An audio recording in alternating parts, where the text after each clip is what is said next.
Now to the latest and a very bizarre story that's breaking about the Notre Dame superstar linebacker Manti Te'o and whether or not he was a victim of a bizarre hoax.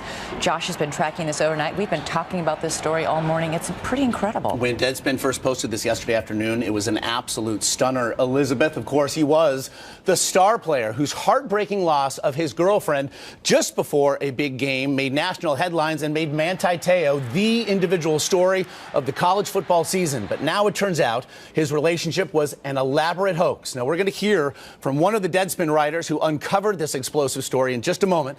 But first, take a look. Manti Te'o, the All-American linebacker at Notre Dame, was known not just for his big hits on the field, but for his big heart off of it.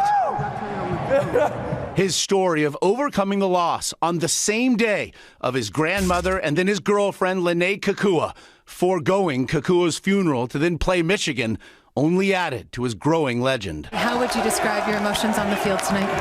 I mean, they were with me. I miss them.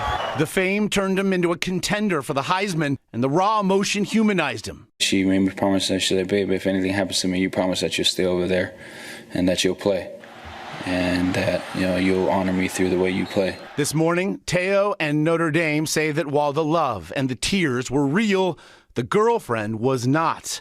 And according to the sports website Deadspin, which broke the story, Lene Kekua was a hoax. And the picture we all saw of her was actually another woman who was very much alive and says she doesn't even know Te'o.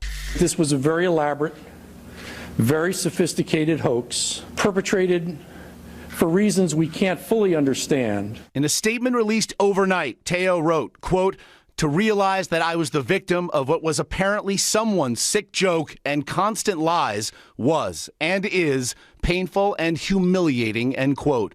During this fall's football season, the Notre Dame star talked often about the girlfriend he says he knew for years. When you have somebody that you talk to every single day, that you sleep with on the phone because she's going through a lot of things, and all of a sudden it's silence.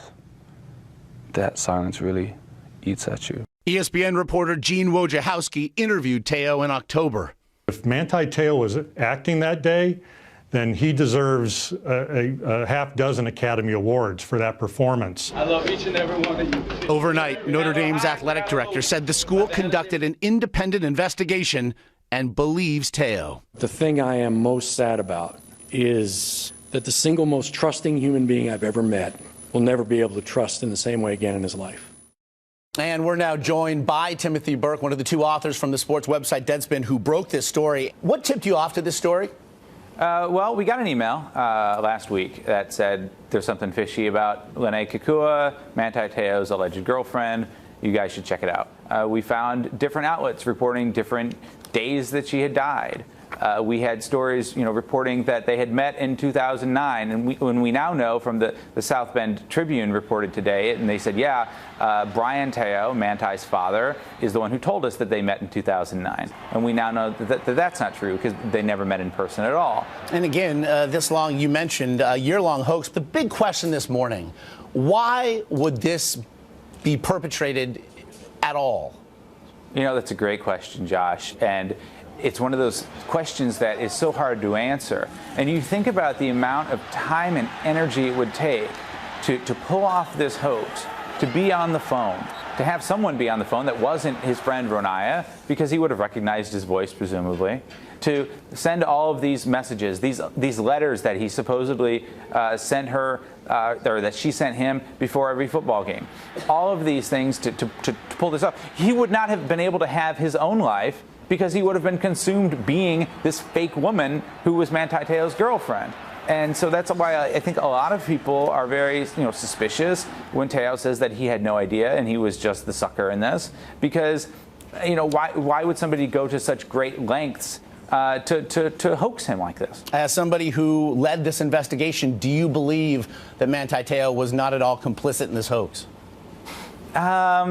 I think that there are some questions about when he became aware of it. We expect to hear from Manti Te'o soon, perhaps as soon as today. What questions then for you do you need Manti Te'o to answer? I want to know if he told his father this made-up story about how they met in 2009. And I want to know about the story about how she used to visit him in Hawaii, if that was a Manti fabrication or if that's something that Brian Teo just made up to tell the press. It doesn't matter to me if Manti was the victim of a hoax or if he was in on it.